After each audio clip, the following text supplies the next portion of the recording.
Good afternoon, ladies and gentlemen, and welcome to the climax of the Manx Grand Prix Festival. It's the Senior Manx Grand Prix, not on a Friday, on a Thursday afternoon. Exciting prospects ahead. Sam Bowers. Thank you very much, Nick. I'm really looking forward to this one. I say it every year. Like you said, it's the climax of the event.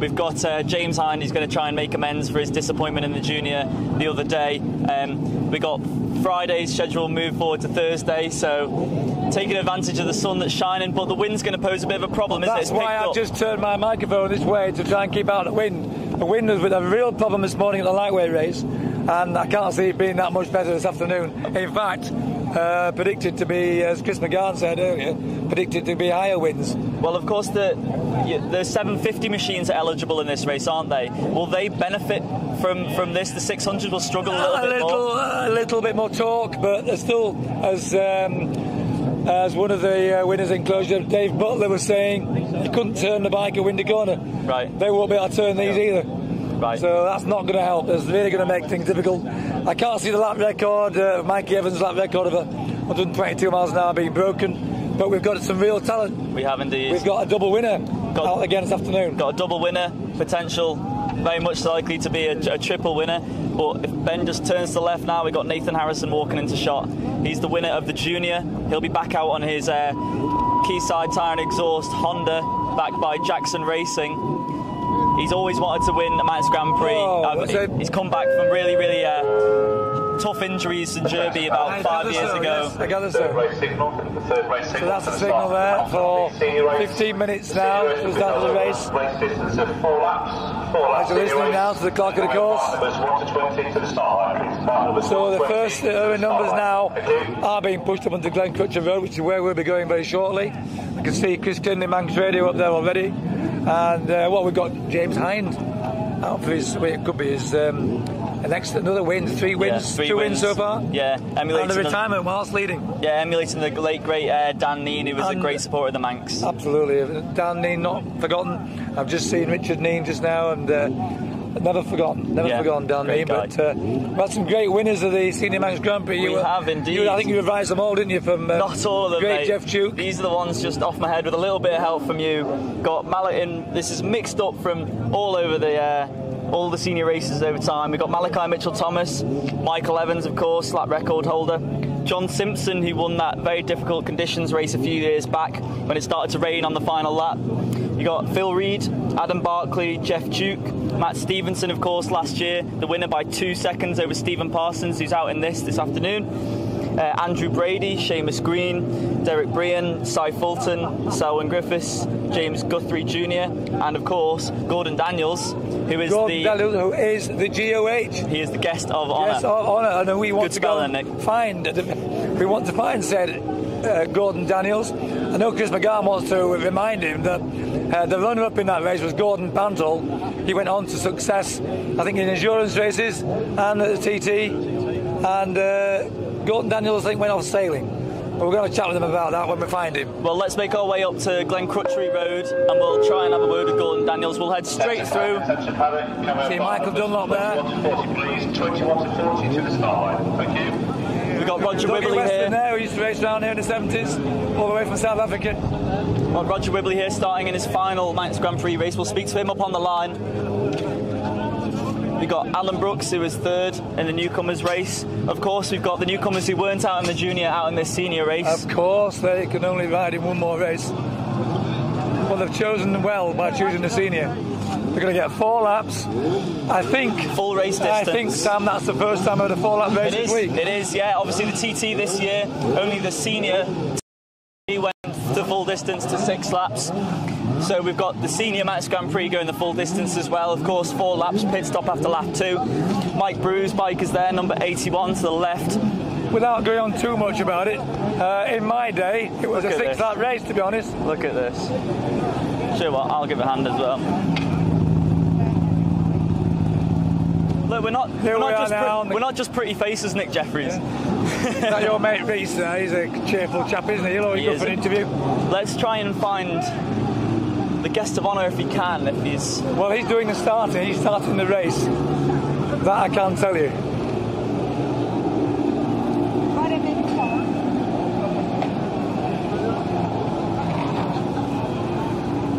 I can feel the nervous tension, to be honest. It might be a bit breezy, but I can feel... As soon as you go through that gate, you tension. start I'll have to a chat feel with it. Dan Ingham and just see what his thoughts are on the race. We've got Dan Ingham here now, who was basically leading the lightweight race. Dan, it's good to see you, but this is the one you've been doing up for, is it, I suppose? Yeah, saved myself this morning for this one. 4 laps around here on these We were things. noticed by your absence this morning, but I didn't understand why. Because as they power out of a corner, they used to use the back brake to hold the front end down, but now electronics have taken over. They've got anti-wheelie now, so they don't need to do that so much. Stevie Parsons is here. Let's grab a quick with us. Stephen, Trevor, before the start of the race, and I've seen the pictures you put on social media. You weren't off trying over just at the exit of Rencull and dropping towards Bishop's Court. Yeah, it was a bit of a scary moment. Was that? Or? You just lose the rear on the jump, or? I'm not sure. I don't know whether it's because Nathan was in front. I lost sight of my line. There was a slightly. I know it's better if you go over there flat out, don't you? You've got power over it.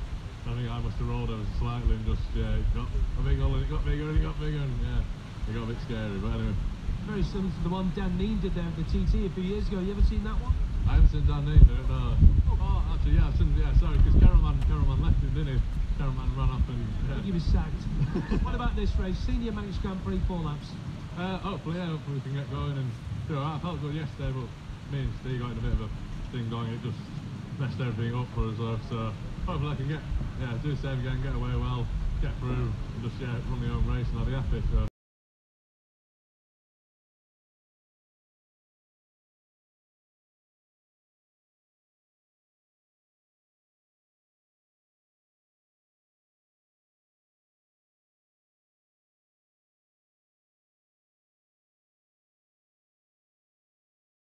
Just rolled off the throttle, so what's that going to do to his bike since you rolled that throttle off? Well, if you roll the throttle off as you go over a jump like that, this is what happens. The back wheel leaves the floor and you end up almost nose diving usually. You normally just he was nose diving. Yeah, well, yeah. But that's exactly what happened. There's another section very similar. As you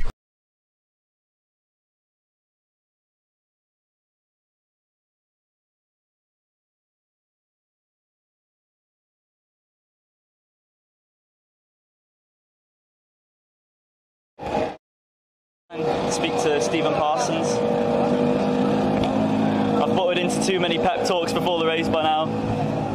Stephen, aka Trev, you've ditched the mullet. You reckon you got a few more mile an hour on you today? Hopefully, we'll have to see. I think it's mega windy and up top, so see how we feel. But yeah, hopefully, a bit more confident on Wednesday and that lot. So see what happens there. Talk to us about the junior. Where do you think you were losing time on the boys ahead of you? He got into a bit of a fight, he'd passed us down the straights and that lot, and I just got in a fight and then that got my head all fried out. Right, and then it just did that, and I say we did it about 7 or 8 times, and really, right? Yeah, there's a few choice words in the helmet, but it just went, once that happens around here, job's knackered and you might as well park it really. But today's a new day. That's it. I mean, you go again today. I mean, you got to fancy your chances. You've shown your pace in practice. Hopefully, like I say, we did in practice, and to be fair, lots in practice that we did just felt real nice, smooth, and just nice and easy. So it should be. I know I've got pace in there, so I say we're all about 120 out with Mark, which I think you'll have to do today. So see what happens. Good luck. Stay safe. Cheers. Thank you very much.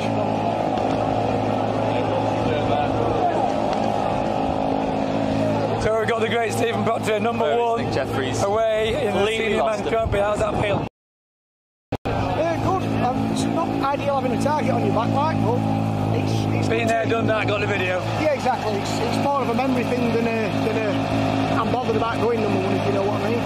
So, but it's safe for everybody. We're all at 0, what's stopwatch, aren't we? So. Your 600's a few cents behind you. A bit more torque perhaps at the mountain in the wind. So I'm thinking this wind it'll help about massively, but you know, obviously, mature beyond your years.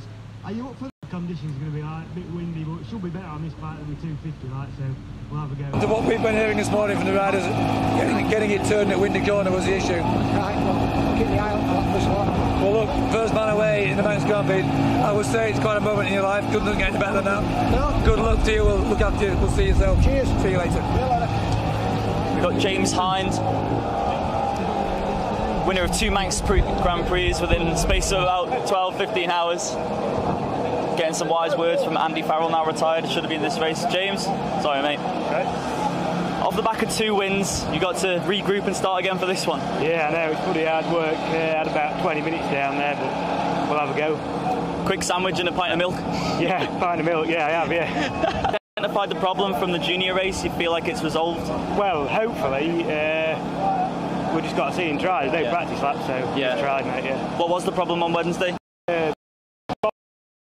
The clutch cover slightly leaking out of there. Right. The threads had gone in it, like. Right, okay. Just one of them things.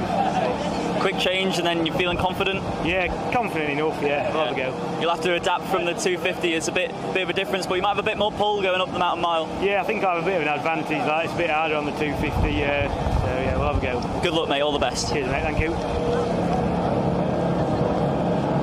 James Hind there, but we've now got the Junior Manx Grand Prix. None other than Junior Slip, Stephen Smith. How's it feeling today?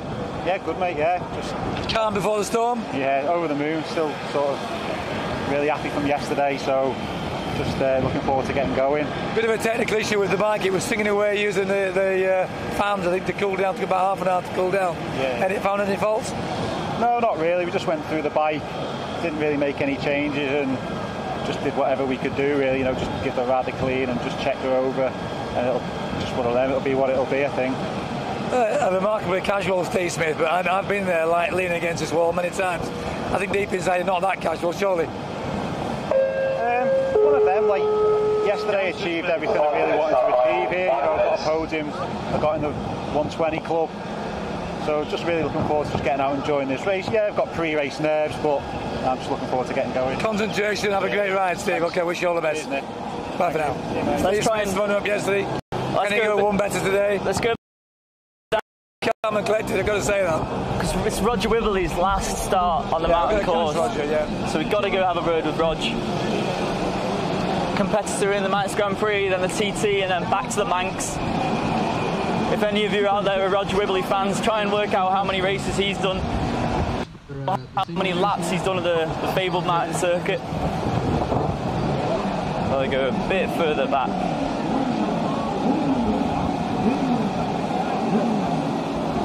Where is he?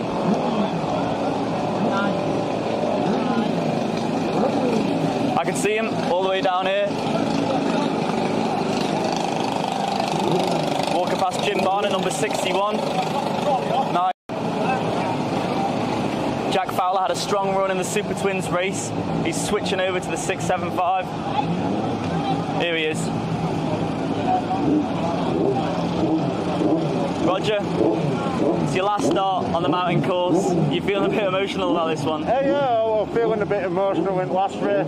Just a pity I've been done for speeding again. Oh no. But, I should have been like 10th or 11th, but I'm just going to enjoy this one. Yeah. Save 4 laps and quick pit stop after the second lap. You got a good team in there. Yeah, got a good team. Yeah, I've got pit lane limit on this one, yeah. So that should help. Yeah. So, are you thinking about all the races, all of the laps you've done on the mountain course, and you've only got 4 left? Yeah, it's going to be very hard work, but this win's going to keep me concentrating and just like enjoy it, and that's it. Well, you'll be certainly grounded on that little 600. Oh yeah, I will be. Yeah. Oh, grounded on Super Twin. Well, all the best, mate, and congratulations for everything. Cheers. I'd like to echo that for the has been also served with distinction as the riders earlier as an officer. You're maybe going to hand over that role. You're going to continue your involvement with the Manx in that position. Yeah, I'm just going to take a step away from road racing. I enjoy watching and stuff like that, but I just want to step away from all the politics, really. Well, good luck. I know what you're saying there. Good luck with the rest of your life with that one, Roger, and have a great race today. Thanks. We're looking out for you. Cheers, Nick. Thanks. Roger Wibbley, it won't be the same without him at the Manx Grand Prix. We ought to, we did a real effort to find the guest of honour, Gordon Daniels. Winner of the 69 Senior Manx Grand Prix. We've only got 2 minutes before the start, so if we don't find him quickly, we're going to struggle. I was looking for him. No one can say I wasn't looking for him. He's not a big fella. We walked a long way back there to get to Roger Wibley. Orange bike on the right hand side here is Damien Horan. We'll walk past him. He's on the 750. He'll have a bit more grunt with 150 extra. A lot of hugging CC. going on here. These are emotional moments for loved ones as they let the rider jump on the bike. A bit of a hug and best wishes for a safe ride. Dave Butler's strong run on the Super Twin in both races. 2 third place. He had a 3rd place last year as well. Now there is Nathan Harrison. His dad's ordered him to get on the bike. Anticipation, nerves, excitement, concentration. Scrabble words there.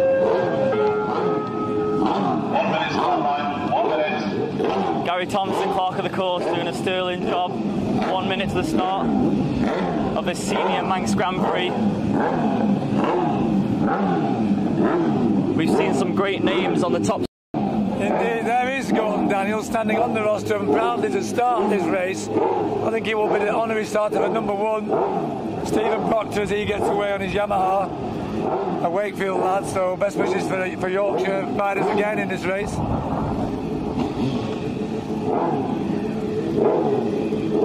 Ben's getting some great shots there. It's just you and your bike from this point on, isn't it, Nick? That's it, you're on your own. The mechanics have stood back now. It's down to you, and you're looking at the temperature gauge. Didn't get time pressures, I've got 10 seconds to go. Too late for that now. Wish 5 everyone seconds. luck for this senior race. Here we go, Senior Manx Grand Prix. First rider away. There you go, Stephen Proctor. I'll take the second rider off the line. That's number 2, Stephen Parsons, second on the move.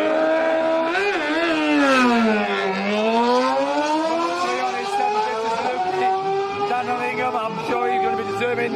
He's led a race this week. Dark horse for this race for me, Nick. Dark horse, I think. Number 4, James Hind. Stealing the headlines this week. Can he write his name in the history book? Triple winner, perhaps. Second gap here, I think. Before we wait for the Junior Manx Grand Prix winner Nathan Harrison from the Isle of Man. Despite all the injuries, there he is, fit as a fiddle now. Looking to a great ride. In nearly perfect conditions, apart from the wind. 10 second was the order from Mr. Kermode, starting marshal. Winner of the junior race away, Nathan Harrison, Manx fella. 7, Slippery Smith, you've been speaking to him now. Real character, well, his father is more so. Number 8, number 7 as well. Dave Butler, Dave Sideshow Butler. 8 on the bike, 9 on his helmet, safely away. There we are, Francesca Karinga. Being a front runner this week already.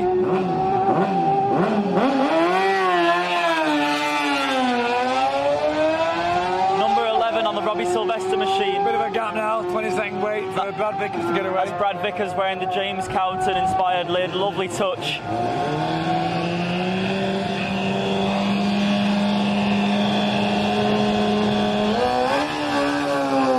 Brad's had a steady week, but he's building his way up in the standings. Absolutely, Darryl Tweed there from Ballymoney. Anyone else come from Ballymoney over the years? Oh, just a couple of good riders. Not too many. Great heritage there. We've got a 13. Look, that's Mark Colvin. He's another Manx fella. He's not superstitious at all. 750. Once again, a gap now before Chris Cook gets away. Howick. Chris Cook from Howick. Jimmy Guthrie. Steve Islop came from Howick. Talk us through the lap record for this race, Nick. Mike Evans, 18 minutes 25 seconds, 122.8. They'd be hard pushed to usurp that lap record in these conditions. I don't think so. 16, Andrew Fisher, fantastic result.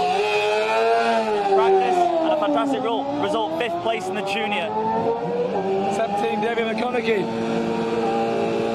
From Cramlington North East. Nice away. 18, third rider on a senior machine, 750 Suzuki. Got Damien Horan.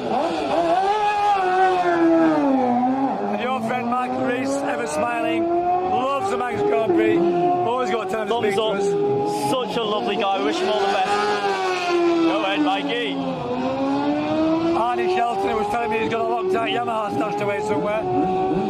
Yesterday. 28. Sean Evans. Thanks for that, Nick. Win through the pages away there. 10 seconds for him. Wind's really picking up there. I hope you can hear me back out there in Rhodesia. 56 has moved from right up the field. Andrew McAllister looking going off the 24th place. Great practice for him. Bit of a wheelie, not the best start I've ever seen, to be honest. 26 is Gaz Evans. Another one who's moved to the field. Here's number 79, setting off in 26th place. 79 is Alan Brooks. Third place in the newcomers. Very nicely away. 33 is Grant Gaskell. He starts 27th. TVC Validation Centre. From France, ZX6R, Martimoto stickers on there. 23, Adrian Hartog on a Kawasaki. He'll be having a few martinis tonight, I suspect. 29, Stephen Horn. Sponsored by Aberdeen Kawasaki. 39, Richard Stubbs. Yes. Nice looking machine, that. Very nice looking bike. Really loves the Manx. 48, that's James Reveley, PCN Racing Yamaha.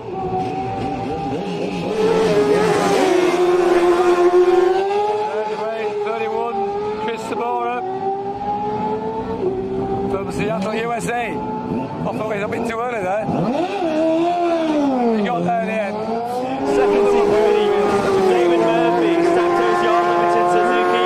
He's on a 750. 86 is Sam Mosley. He's the first of our newcomers away. Of course, Pierre Eusbian was in the junior.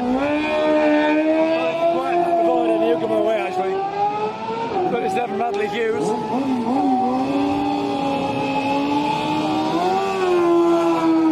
Sorry, yes, Nick, Alan Brooks was away before. Sam Mosley has 64 rows tonight.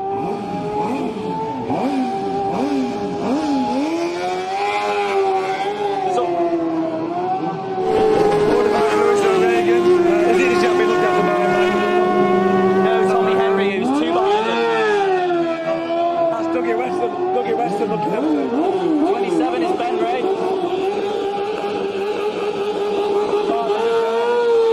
Dad's only starting 2 positions behind him. Yeah, Father looking across to see him get away there. Here is Michael Dunlop's protege, 52.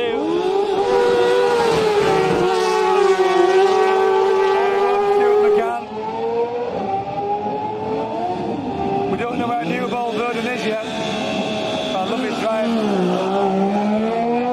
47 is Nigre.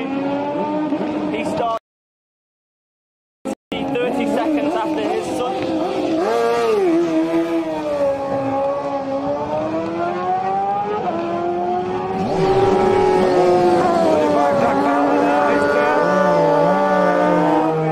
Sounding triumph there, lovely sounding triumph. 24, Dennis Booth.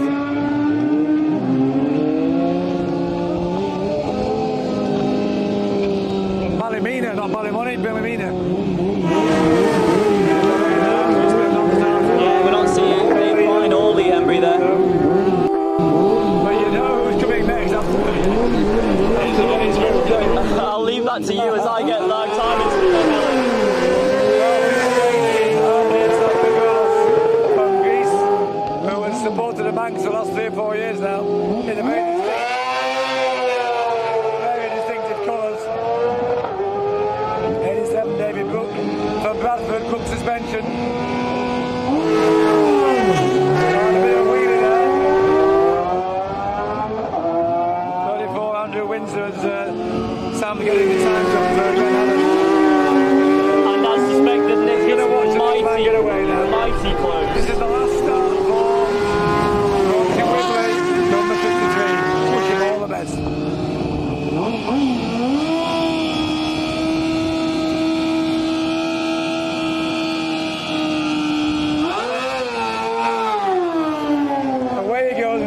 10 seconds covers the top 10 at Glen Helen on lap 1. James Hine, Nathan Harrison, Brad Vickers, Darryl Tweed, Andrew Fisher, Dan Ingham, Stephen Smith, Francesco Coringa.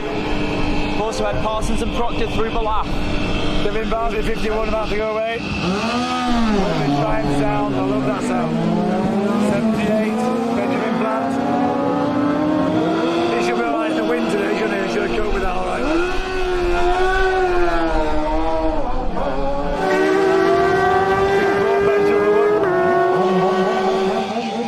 Nice looking machine, that. He hasn't got the under the seat exhaust system of the older Triumphs. 76 there, Jordan McFarlane. Another Danish rider. 72 Lloyd Collins, featured this morning in the morning race. Nick Sutherwood, 42. Something must have happened to James Hine because he's down to 6th when he was leading at Ballaugh. James Hine is 6th place. He's 30 seconds behind Proctor in 5th. Colin Goff gets away there. So our leader is Stephen Parsons by 2.7 seconds with Dan Ingham in 3rd, 5 back on Harrison.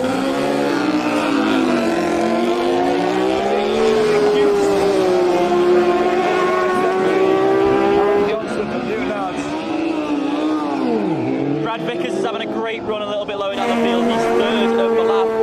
We've got 3 seconds to go at the top. More back on the speed. 36, we've got Colombian friend Daniel Fernandez. Stephen Miller, still they keep coming. Another 15, 20 riders to go yet.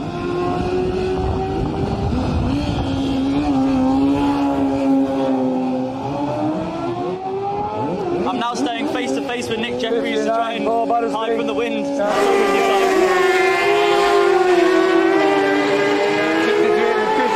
Chris McGowan got the helmet here. With a Welsh in there as well. Ian Hill. 66 Peter Greer. Sounds of Manx, there it is. Onker. Peter Greer, yes sir. Mr. Beaumont, who retired in the lightweight race. Steve White does use a lot of clutch, to be fair, that's why. 62 is Sebastian Witt on the DP Honda. Good spot. We got a bit more time to wait. Slater. We get a bit more time to wait for 75, so let's view the leaderboard at Ballaugh. Parsons leads Harrison with Vickers 3rd, Tweed, Ingham, Fisher, Smith, Proctor, McConaughey, Damien Horan 10th, Colvin, Coringa, Butler, Cook, Hine. 81 line group from Kermark comes to the line now. Serious problems for James Hine, he's down to 17th position at Ballaugh.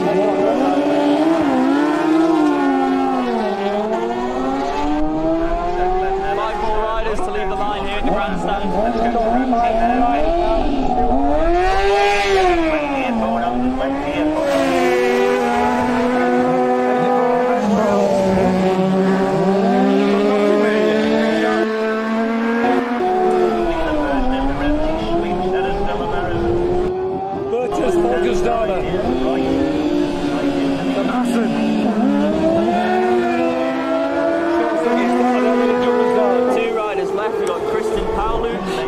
Newcomers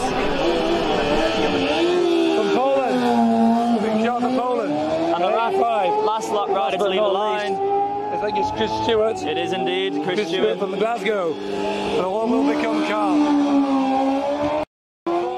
Before we go, I want to speak to, if we can, to our guest of honour, Gordon Daniels. Before we go, can we have a minute to speak into Gordon Daniels?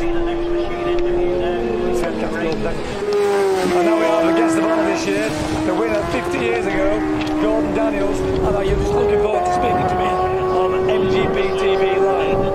Gordon Daniels, the winner 50 years ago, he had the honour of starting the race today. How's that feel? We'll have to go across the road, slow and short. Well, I would have preferred to be riding the bike than signalling them off. Yes, well, on a windy day like this, I wouldn't have bothered you back in the day then. No, we had a riding gear for fake winds and rain. But came. Yeah, a bit of more wet roads in those days, whatever came our way. Yeah, but I was blessed. I lived in the mountains. You did indeed. I used to practice 100 miles on the day. The runner up that day was Gordon Pantel. Yes, it was, yeah. That would be, he still is the guy. Still is the guy. Oh, yeah, yes. He should have won. He went on to continue his career. I don't think you went off sailing, did you? No, I did the TT. I did the 125, 250, 350, 500 production a year later. Okay, right. And I put Barry Sheen in the hedge at Bagaro that run.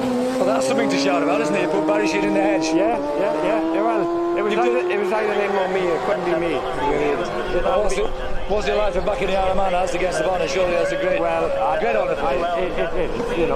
It's not my sailing for the day, but it was a fantastic to come back and bring that up to the beach. That's special for you, yeah. We're all delighted to see you here, Gordon. Enjoy the rest of your stay here. Thank you very much indeed. Thank you for speaking to us.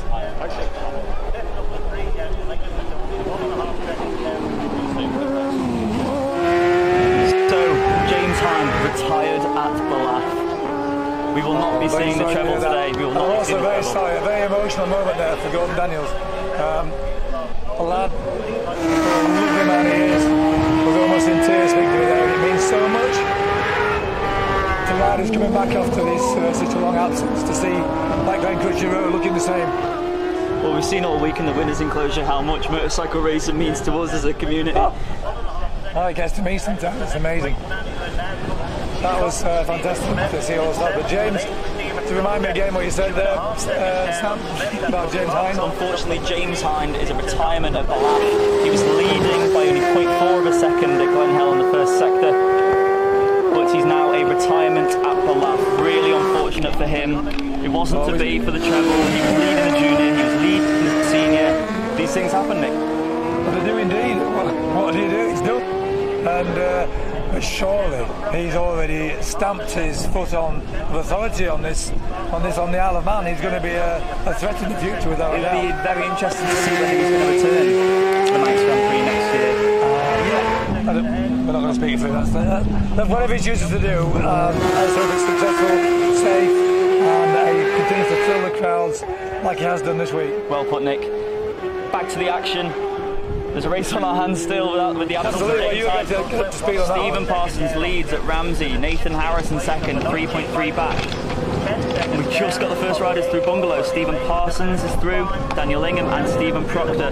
So Stephen Parsons was telling me that he was having a bit of a problem getting past Stephen Proctor in the first race, and he caught and passed each other 8 times.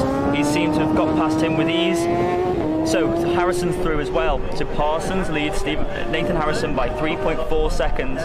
Dan Ingham's in third, 9 back on Harrison, with Stephen Proctor 10 back on Ingham. But we await the arrival of Brad Vickers, number 11, who's had a great run on this first lap.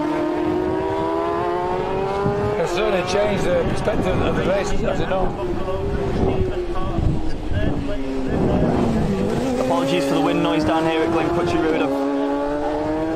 Never seen it quite like this on a senior race day. Oh, we did win a year at West Trotter won 77. Oh, so I don't think I was around then. Really, it doesn't matter. It was windy. The great West Trotter there, still very fond of his motorcycle racing up there in Barrow in Furness.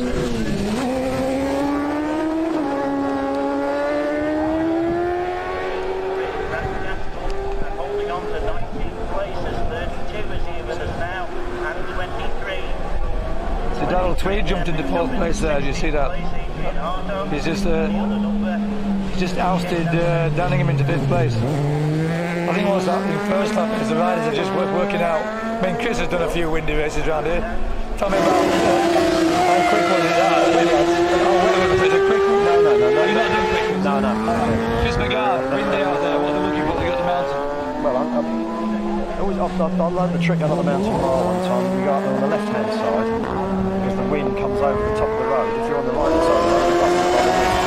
You keep to the left, you get sheltered by the bank. Learn that from Robert Dunlop. How many riders have you passed that on to this week? I actually tell that to, I take newcomers around in the winter time and any time anyone rings me up and everyone. I think we'll benefit from that. Well done, Chris McGann, for that contribution. And the other thing is, like, when you corner, the wind's not always ways from the same direction because it's a break in the two. Sometimes it can be from the right. So I have coming out of the 32nd, which is obviously a left-hander, so he banked over to the left, and then immediately got a 45-degree bank to the right. As you came to the what it is. Going to beat Dave Butler, couldn't turn it, and that seems to be the more common bit. Yeah. It comes up the mountain. You're really struggling at the end of the corner. That's what they're facing to now as they come down. The leaders come down the hill, down the mountain. Sorry, not the hill. Down the mountain to end the first lap, and here they are now. That's early race leader Stephen Parsons through the grandstand. Let's get a time for him. Refreshing the page. 100.12. That is super fast considering the conditions on the top. 16 seconds off that record. There's Stephen Proctor, so Parsons has managed to shake him off, unlike he did in the first race. They're bolted together.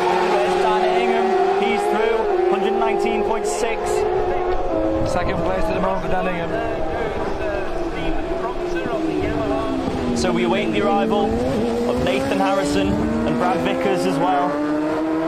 Steve Smith, number 7. Lights on for 6 and 11. There's 6. Harrison, 120.73. He is 3.5 seconds back on Stephen Parsons.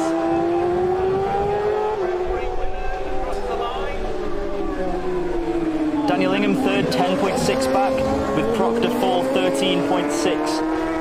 Fourth place for him. Lights on for 9. Only 3 seconds between 9, Parsons and Harrison. 11, 12. This is just what the doctor ordered. We've got a very, very hot race on our hands here. How far away were we then away from the lap record, Nick? 15 seconds. 15 seconds is still a bit away to go, but fantastic considering the race. On the last lap, they have a genuine flying lap. The klaxon sounds. Someone's coming into the pits. Who's this in retirement? It's Stephen Smith. It's Stephen Smith. Your friend Stephen Smith. That's not happening. Shaking his head. That's not happening. Through. Where does he slot in? That's the overheating not being sorted out from last night. Francesco Coringa, Darryl Tweed, Dave Butler. This is such a spectacle here at the grandstand. So Brad Vickers is third at the moment, 8.1 seconds back on Harrison. Tweed fourth, 1 second back on Vickers. And Ingham fifth, 0.7 of a second back on Tweed. So it seems like the top 5 are running away with this one, with Stephen Proctor sixth, 13 seconds away from Daniel Ingham. Fantastic. 4 seconds covering the top 5 at the grandstand at the end of lap 1. Mark Colvin through the grandstand at the end of the first lap. He's through. Speed trap, 148 mile an hour on the 750. Andrew Fisher through at 16.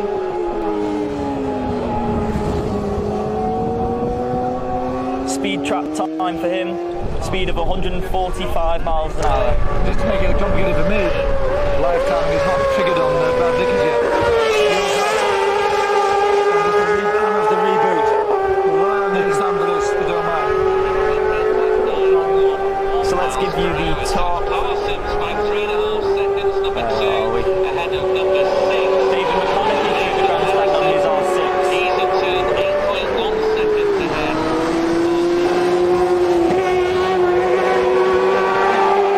It's safe to say we're not really savvy with this line timing thing, are we, Nick? Gentlemen, you have to cut both of you out there. You've got to take the lights on for 19 and 20 in the meantime. Tweed, 6 is number 16, Andrew Fisher, 7.7 seconds back. We hear another rider coming up from the corners really. That was Arnie Shelton, all black machine. Lights on for 28, 26. Number 13. Here we go. Let's give you top 10 17 at the grandstand. 13 there's number Parsons, 7. Harrison, Vickers, Tweed, Ingham, Fisher in 6th place. Proctor, Coringa, Damien Horan up to 9th. Steve.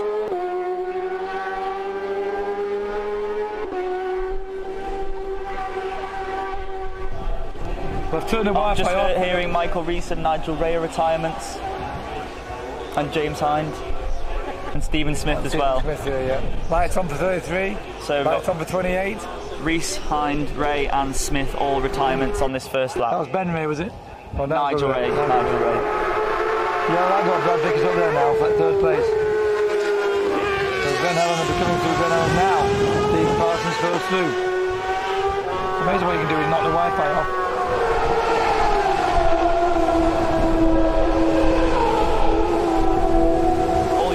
Stopwatches back in the day, quite incredible. Yeah, but we couldn't know what the lead was like at Glen Helen. The live on radio commentary, not live MGP TV. Unless it's frozen again. No, Stephen Potter's through there. Clacks and sounds. I think we must have another retirement at the end of lap 1. Say so, yeah. That's Andy McAllister.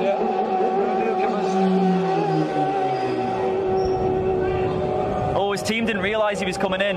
So it's Parsons. 5 seconds lead. He's getting the scrutineer to check over his bike, so he's not a retirement as of yet.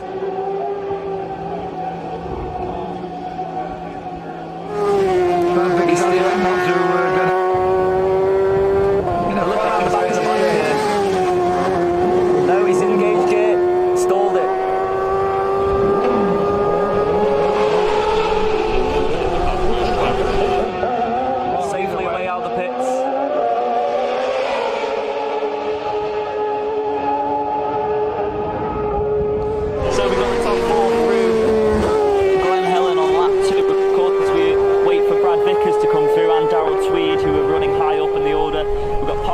Harrison is 5 seconds back. He's extending that margin of lead as Stephen Parsons. It's 5.5 seconds now, 5.5 seconds.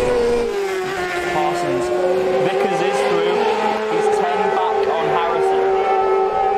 The top 10 place of Damien Holland thus far. He'll be a big lad on the 750 or something. See a hobbling Michael Dunlop walking down the grandstand. I'm just looking straight ahead of us at Dean Harrison, Nathan's dad.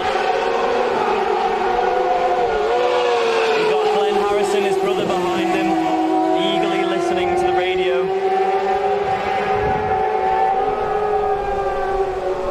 Okay. Karinga and Dave Butler through Glen Helen now. Got plenty of riders through Glen Helen now. I got 8 riders through there now, so it reads like this. It reads Stephen Parsons, leader by 5.5 seconds from Nathan Harrison. He turns 9.8 seconds ahead of Darryl Tweed, who is 0.2 ahead of Brad Vickers, who is 4th place. And Flanagan's just 2.2 seconds behind Brad Vickers.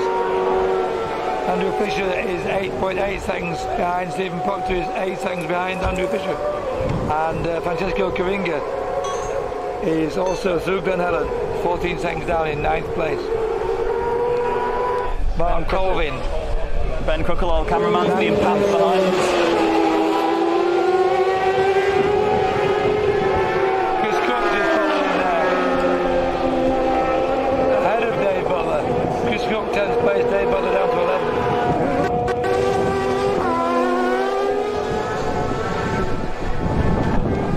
Oh, David McConaughey has just pushed out Dave Butler and Chris Cook. That's the way it is. Damien Holland remained in 9th place. Helen.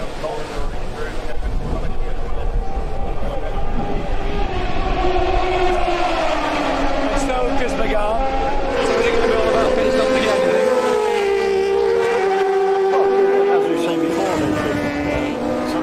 some people make mistakes, and some riders just seem to be not their sandwich rate to me. I can't argue with that because I think it's nearly on the mark there. I mean, I actually do endurance racing, and the only time the bike was stopped and injection out of filler in it, all the rest of it has been done while it's been filled. As soon as that tank's filled, you're off. You can't actually see, can't quite see Chris's hand gesticulations there, but there's a lot going on. Nevertheless, I think you'll agree that they're on a second lap now, so pause for a pit stop. Well, they're all going to have to basically come in on this second lap, aren't they? As well, it's not just a splash and dash, is it? No, of course not. You've got 4 laps in, it's full 2 laps. I can't see anyone changing back there. 10 to the TT. seen Michael Dunlop with the backside, didn't he, in the classic superbike? Yes, Michael Dunlop saw that, yeah. We've got him as far as Hildreth. Let's turn our attention to the sector times of the lap. Stephen Parsons is increasing that margin of lead. He's 2 seconds faster on the split from Glen Helen to Ballath. So the lead is now 7 seconds. Daniel Ingham is still holding on to third at the moment provisionally, but he's not now. Brad Vickers. He's only 1.6 seconds ahead. We've got a fantastic race unfolding here. No, it is good, honestly. I mean, first three, there's 17 seconds gap, but I mean, that could all change in the pit stop. Well, this is really interesting for third place now, because Brad Vickers holds it at the moment, but Darrell Tweed now in fourth is 0.6 back on Vickers, with Ingham fifth, 1 second back on Tweed. So there's only 1.5 seconds covering those three. Yeah, those three, 1.5 seconds, quite right. That's Ben Shuttlewood safely through at the end of his first lap, as well as Ben Plant.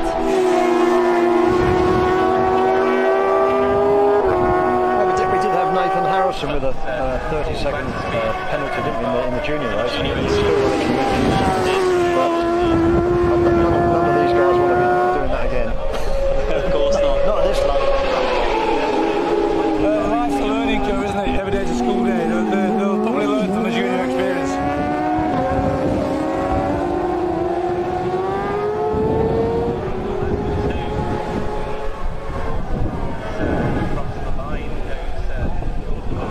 Lights on for 38, 43 and 46.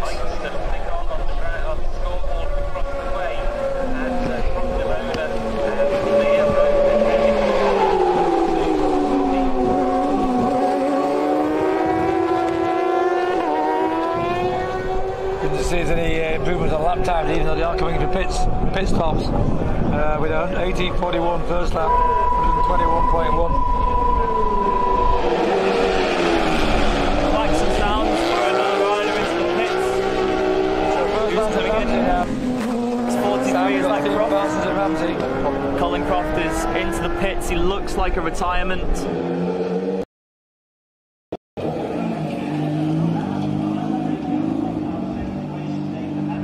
That has the sound of a retirement, that, isn't it? That's the bike.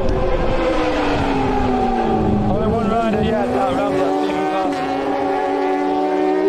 No, we've suddenly got three. We've got Danningham, Stephen Potter, Danningham. Looks like he's moved up the field there. His second time, Stephen Parsons was 4 seconds up on Danningham.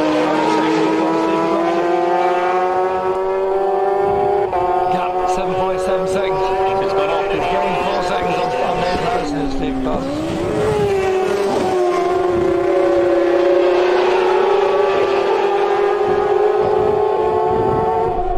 Can't wait to see the pit stop, to be honest. It's going to be so close. It's going to be so exciting. If it isn't already. A lot of fumbling going on. There's been a lot of races, as listeners will know, won and lost with mechanics fumbling, filler caps and splashing fuel everywhere. There's that fantastic onboard video of Peter Hickman coming into the pits in the TT, and he's so relaxed as he comes in, asking the team how far away are they, is the back wheel in, is the fuel in.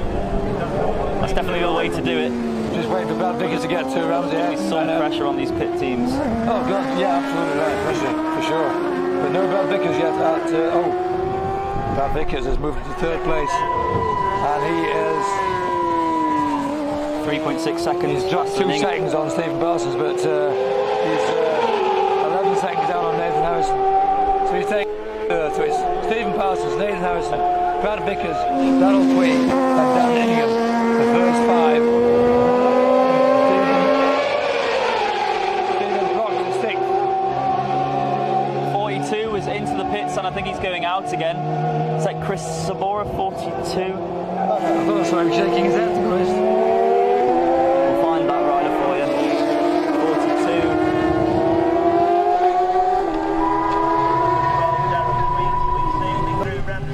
Darrell Tweed fourth, but only 1 second down on Brad Vickers. Fifth to number 3, Daniel Ingham.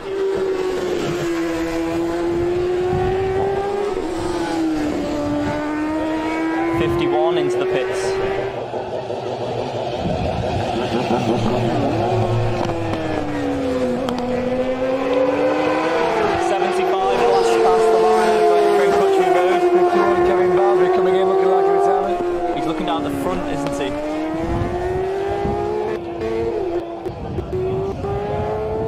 Not be long before we get the leaders down past the start line. They'll be coming down to Clongnamona any minute now. Have we got them through the bungalow as of yet? They're too far away, that's for sure.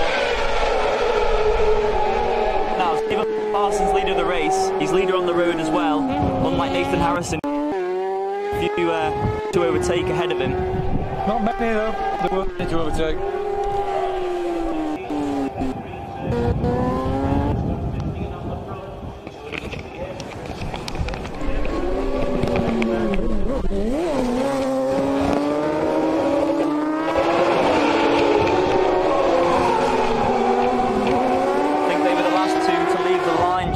Across the line in Christian Powlich and Chris Jewett, both through. There's only three riders that were ahead of Nathan Harrison. Probably now move up into the highest number through, number 17. Safely through the bungalow, lap 2. The braking, and he gets it anchored up and round. He's holding on to 11th place, 4 seconds down on the ringer, but only a fraction of the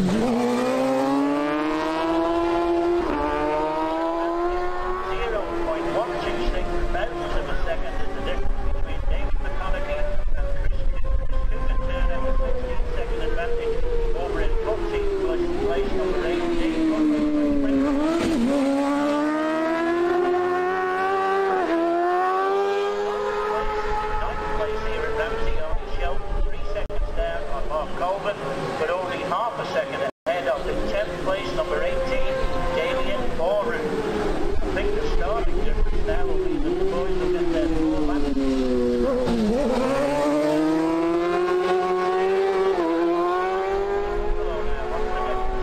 Slightly fraction less, the difference between number 2, Stephen Parsons, and Nathan Harrison, but it is only a fraction.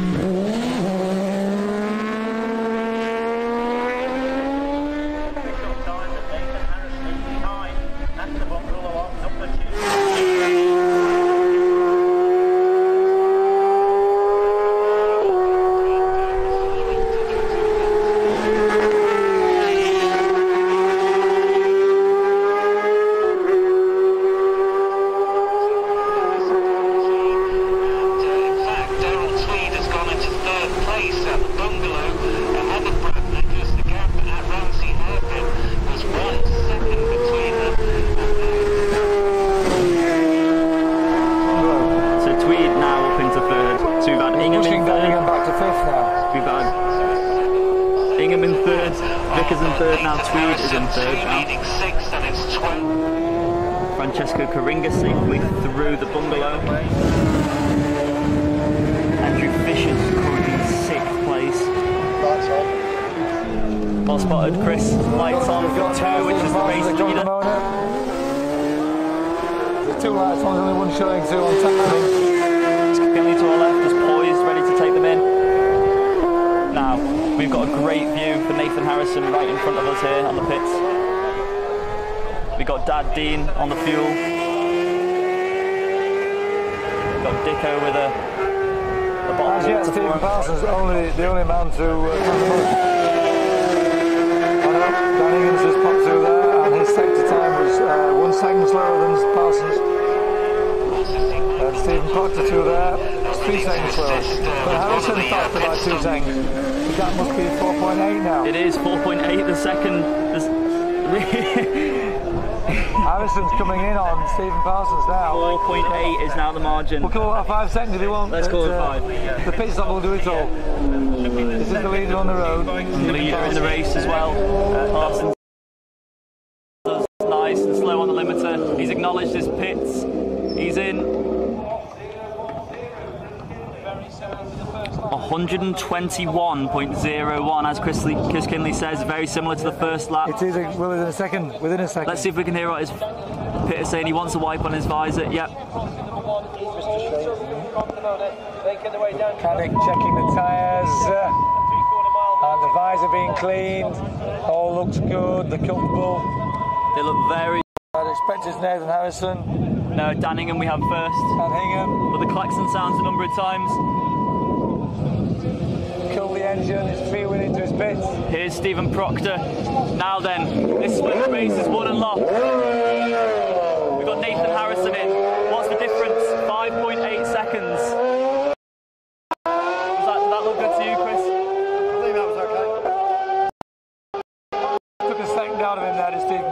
took a second down Nathan Harrison there.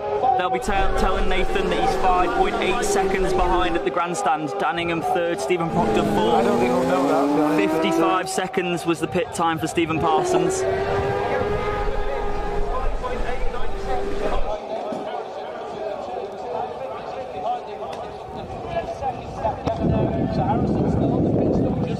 So who's going to be out first? Oh, now we've got Chris Kinley from Manx Radio.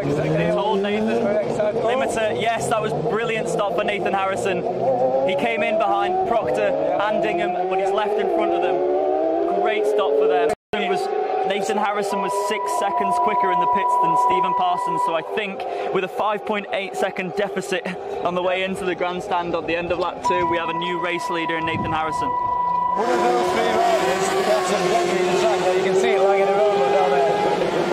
That's Brad Vickers in. Brad Vickers, he's into third place. No, Darrell Tweed up into third. Brad Vickers 3 seconds back on him.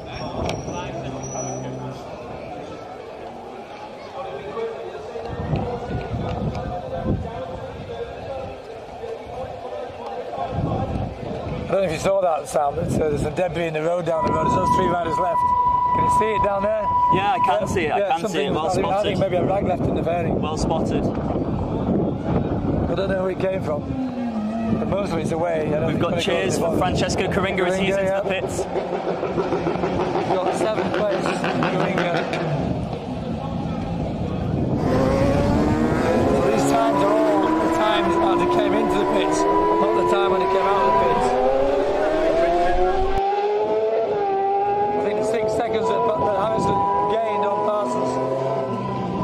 Darrell Tweed nice and slowly out of the pits. He's going to leave just behind Brad Vickers. We've also got Dave Butler and Andrew Fisher in.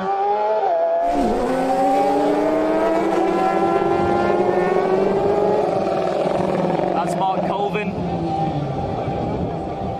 I am very much looking forward to seeing the split times at Glen Helen. Well, I think it'll make a big difference that pit stop, won't it? Well, he was 6 seconds behind coming into the pits, but he was 6 seconds faster going out. Darrell Tweed has got a slow pit stop. As was Danningham. Brad Vickers was quite swift. So Brad Vickers should be promoted up into third. Harrison the fastest pit stop, Brad Vickers the second fastest. I have it now. So from the worst pit stop in the junior to the best pit stop in the senior for Nathan Harrison. If at first you don't succeed, try again. Great philosophy. 15 Chris Cook. The pits. That's Andrew Fisher leaving. Leaves.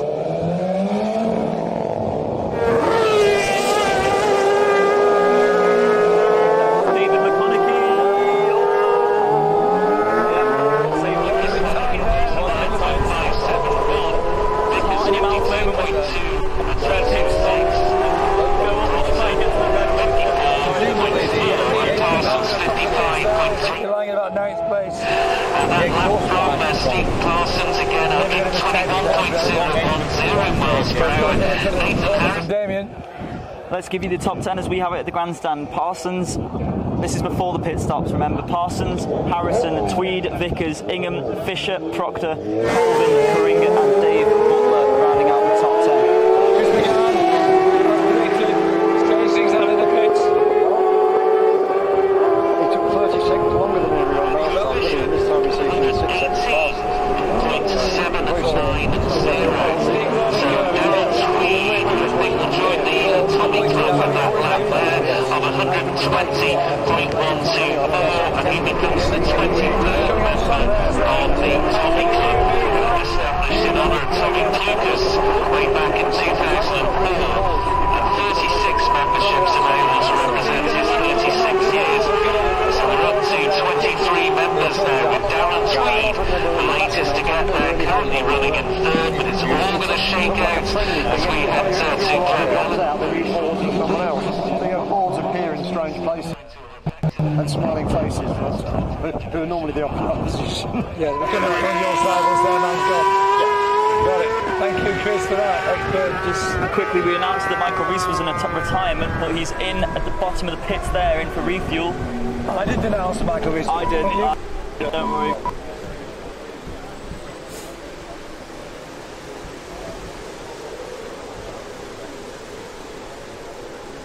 So, to go down the first line is there now. Look, Stephen Right, is that Glen Helen? 5 minutes 35 seconds to get to arrive there. I would predict that he's going to take the lead. 33 Grant Gaskell.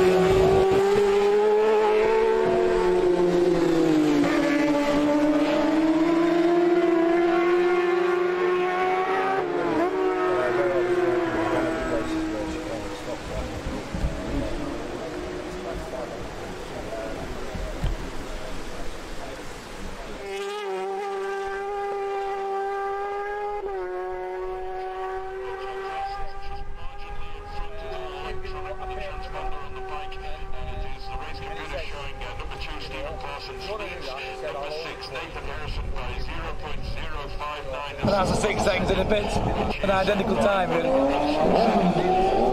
So they've actually the grandstand to Glen Helen. We're waiting for Brad Vickers, so Danningham's third temporarily.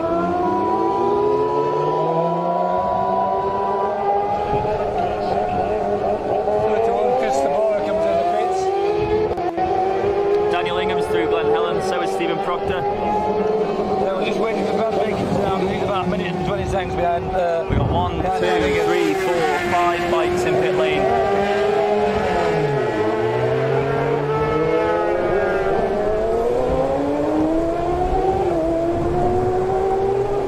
Okay, Brad Vickers. He does go into third. Yes, indeed. 22 back on there. We've got to wait for Darryl to read out.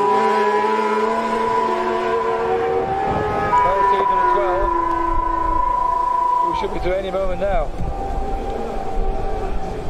Darryl Tweed has ousted Dan Ingham. Darryl Tweed's in 4th place. So, the first ball, Glen Helen, lap 3. Stephen Parsons, 1 miles and 30 seconds. But they've tied the lead. Third place, 4th place Darryl Tweed, 5th Dan Ingham, 6th Stephen Proctor. Those for 6th, 7th to Karinga. Sorry to butt in, Nick. Michael Rees is a retirement. We've just seen his bike being wheeled up the return lane. He'll still be a smile on his face though. Always is. Always still is. Be smiling.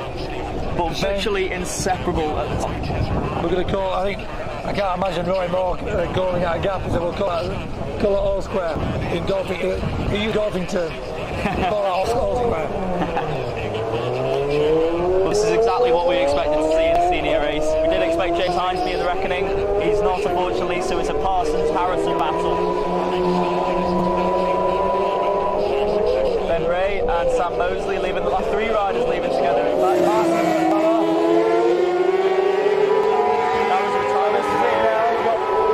that was retirement for Chris Sabor, I think it was, yeah. We've got Parsons at Balaf. Only one to the rabbit, but Balaf's so far. 52 Tommy Henry into the pits. And 61 Jim Barnett.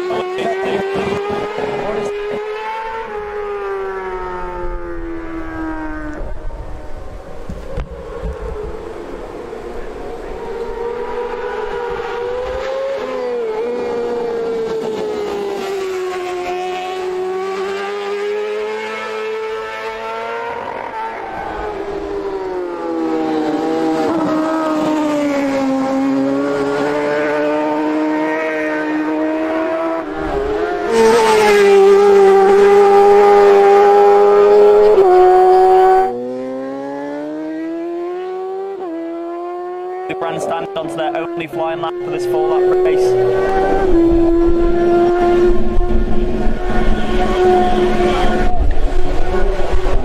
That's Jack Farrer on his triumph.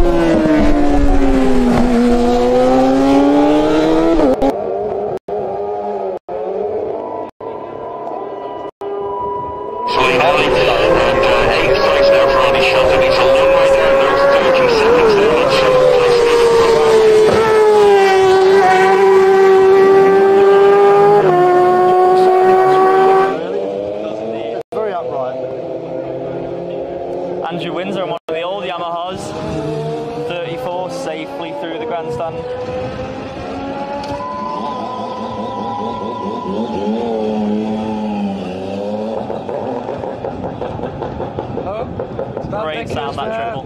Third place still. And he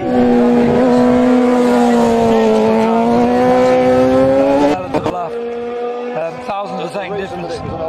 His deficit to Nathan Harris is 22 seconds, call it 23. Danningham is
Stephen Parsons, first rider on the road and first in the race, safely through Ramsey Hairpin.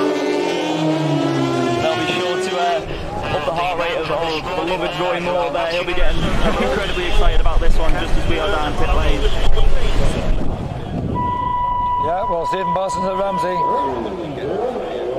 What did I say the gap was? 40 seconds. 10, 20, 30. Nathan Harrison leads. Nathan Harrison leads at Ramsey. He leads Stephen Parsons by 0.4 of a second. Took 1.1 seconds out of it there. And we know good up the mountain as well. Will we be seeing a bigger margin below?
As I look over to the scoreboard, let's see if we can give you some retirement by number 4, number 7, we've also got 19, 23, 39, 43.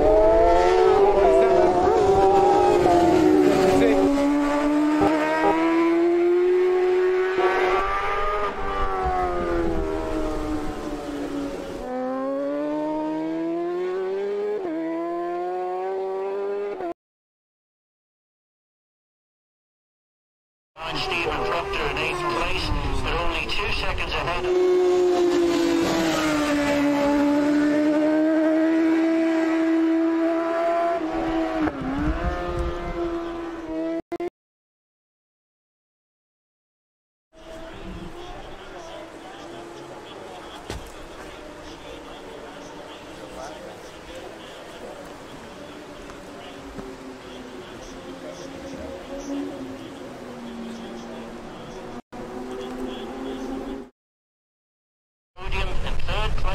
He was 23 seconds behind Stephen Parsons and Ramsey Hairpin, but 10 seconds.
Helmet's off. Not very happy. He does not look happy at all. Yeah, Brad Vickers and Dan Tweed having a real deal ding-dong swap of places, aren't they? But nice, wasn't he? Well, he's got the mountain that was good first time envelope. That's got the moment. Lights on for 2 Stephen Parsons. Got Parsons. 40-cent cap for Howard.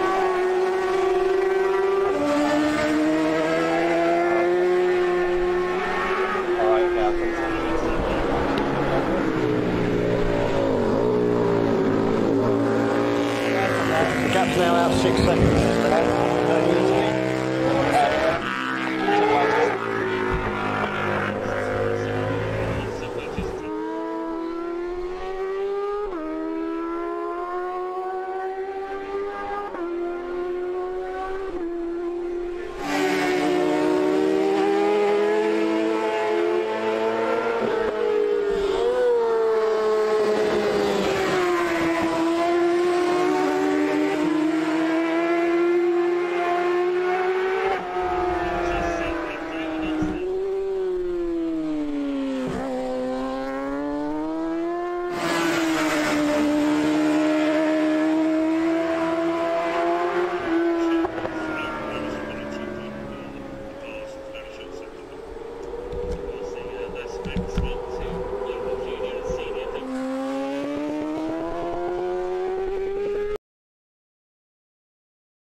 Nathan Harrison leads at the grandstand by 6.4 seconds, so he's had a great run over the mountain.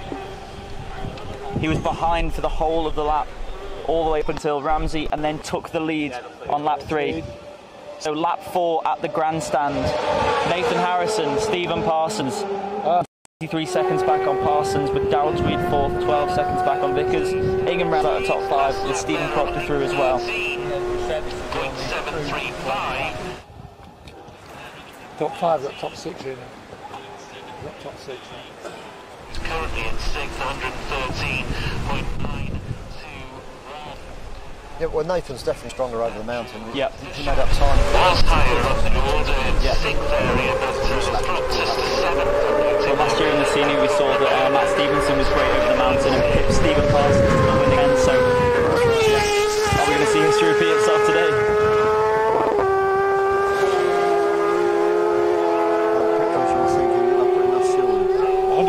116 lap for Ned Harrison on last lap.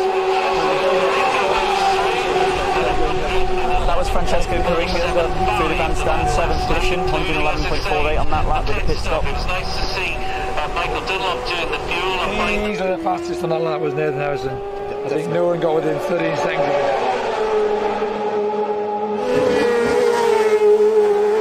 So 13 seconds he was...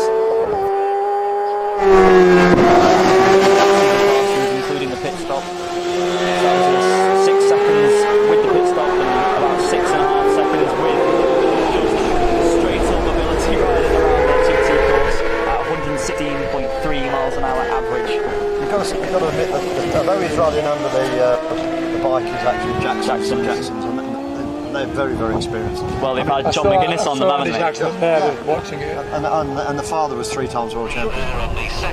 Alan Jackson, he won my first race at round the Manx Grand Prix 25. What did he do, about 78? Orange Billhead Honda. That's right, that's right, the Billhead Honda. And then both his sons have been quite, well, obviously Andrew Jackson. Andrew Jackson had a lap record, didn't he? I don't think he ever won the Manx, did he? He was second on, there's Collins. There's Collins back, yeah.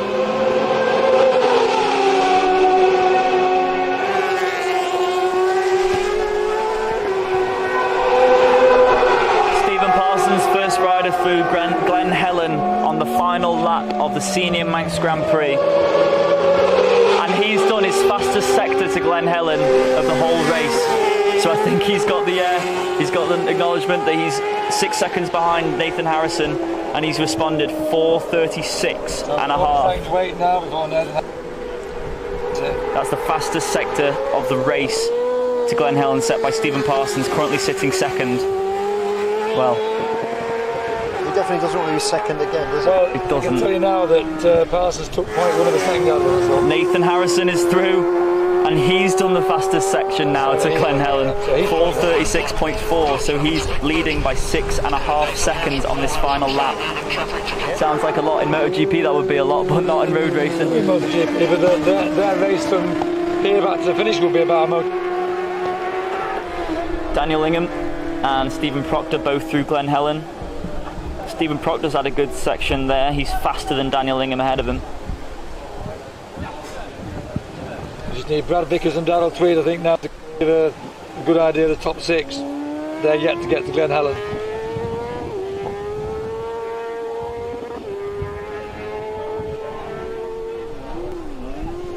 Yeah, Harrison and Parsons both took 4 seconds out of Ingham. They took 3 seconds out of Stephen Proctor. As we await Brad Vickers, he should be the next man through. He's number 11, Darrell Tweed's number 12, so they're 10 seconds.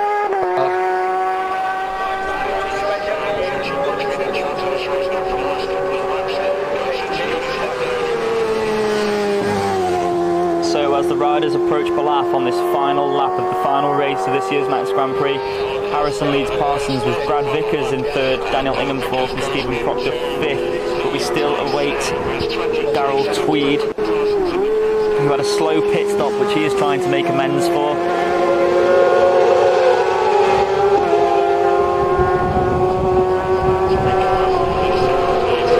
Darrell Tweed is now in 4th place, 16 seconds down on Brad Vickers, 6 seconds ahead of Dan Ingham.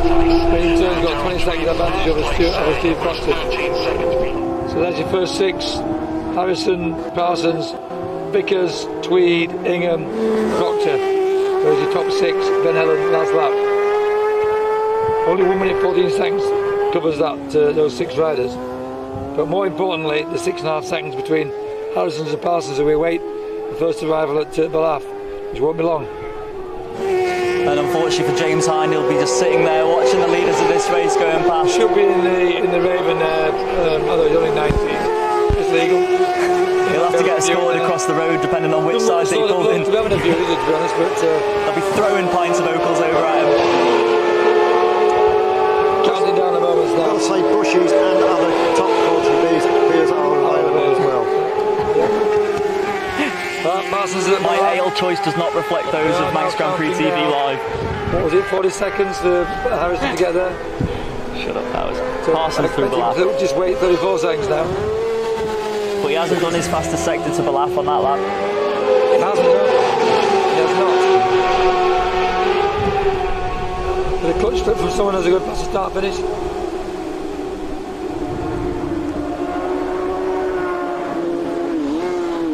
Great to see the grandstand packed again for this senior race. Free seating, all Manx Grand Prix. There we are, there's a gap, it's up to 7.5 seconds now. There's Harrison, took another second. 1.1 seconds advantage between Glenhelen and Ballaugh. So the overall advantage now, ladies and gentlemen, is 7.5 seconds. And that's the fastest sector of his race as well for Nathan Harrison. 3 minutes. Against Parsons, 3 minute 20. That's isn't it? There's Manningham goes through, and Stephen Proctor. Proctor's personal best there, that sector. They're all trying hard. I think it depends how riders adjust to the windy conditions. Not everyone can cope with it. Depends on your bike setup, can it, Chris? It depends on your bike setup. Some bikes handle better in the wind than others. Yeah, depends how they've been set up in practice, isn't it? Winners enclosure is being prepared just behind us. Will we be seeing Nathan Harrison doing the double? James Hine's already done the double this week on the lightweight machine. Will Nathan Harrison take both 600 Supersport accolades? The Manx Club like that, it reduces the number of invitations for the dinner in January. Oh dear. Brad Vickers through Ballaugh, he's in 3rd place. Is actually, that sector for Brad Vickers was faster, his personal best was faster than Nathan Harrison, faster than Stephen Parsons. Well spotted. Faster than Dan Ingham. It's faster, by a lot, but it's faster than anyone through Ballaugh. It's not going to be enough to close the gap. But it should keep him clear of Darrell Tweed, I would say. The thing is, if Nathan does win this race, I hope you are going to be joining in Land of Our Birth, so it's louder than the French choir. Of course, mate. Well, certainly one person won't be doing. A, I'm not a Manx. B, I've got no voice. It's probably for the best, isn't it, Nick? Probably for the best. That's my experience. Well, anyone who heard me sing would always think that was a relief. Darrell Tweed through, 4th position for him. He's dropped back from Brad Vickers quite considerably after standing in 3rd place at the end of lap 2.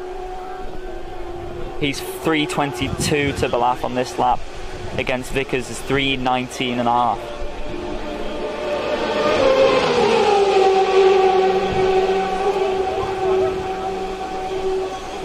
I'm pretty sure Brad Vickers is sponsored by Robbie Sylvester, VRS Racing. Yeah, he is. Yeah, that'd be a great result for Robbie Sylvester. I think very few have gone through the pain that he's gone through. Yeah, and Brad Vickers as well. He had a bad smash at Scarborough a couple of years ago, so I think back in the winners' enclosure is a long time coming for him after winning the newcomers race 2 years ago. I always maintain, Chris, just to be wheeling in here, not necessarily, I know you've won out here and I've won too, but to wheel it into winners' enclosure is still a great thrill, isn't it? Oh, yeah. Stephen Parsons through Ramsey, 3:33.3, all the 3s, but it's not a fast section. Not the best, is it? Well, if he was going to make any inroads into Nathan Harrison, you would think he'd have to do it to Ramsey to stand any chance of defeating Harrison over their mountain. That's he's not there yet. He's not there yet, he is right. The alarm bells start ringing because, you know, we've had the pit stops. Did he put enough fuel in? If the fuel light comes in like it once did for David Jeffries, it's about Glenn Trammond. The fuel light comes on, you're thinking, have I I got enough fuel. It's quite a long way to go. 10 seconds now. Yeah, it's pulled out even more. It's 10.1 seconds. And it's 3 seconds quicker to Ramsey from the lap. It's Nathan You'd Harrison. say, wouldn't you? Nathan Harrison's got that, but they're trying to do that, and they've got the fuel. Consideration of fuel. Where did Michael Dunlop get to do the night? Hilbury. No, we did find out why he actually stopped. Was it fuel? I didn't like to ask him. No, I didn't. Great interview with him the other day, Nick Jeffries, I gotta say. You were having fun, he was having fun. He was almost X-rated. I think he'll be, if anyone wants to see Michael Dunlop, he's in the Saddle Oki tonight.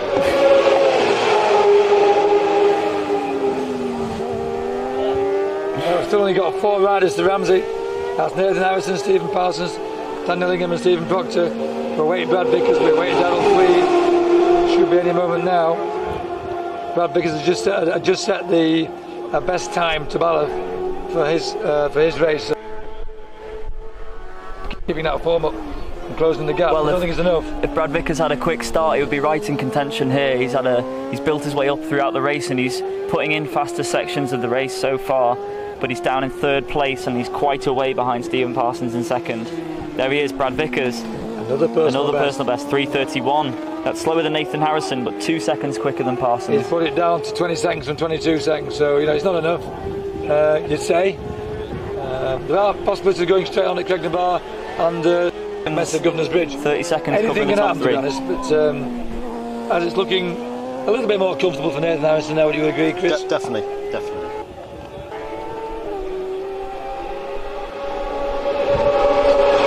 What you can't tell if you've been out there watching in Venezuela stroke, Brazil stroke, Zimbabwe, wherever you are, it's very, very windy here. We're taking shelter now just so you can hear us, and the riders have had to cope with some very tough conditions.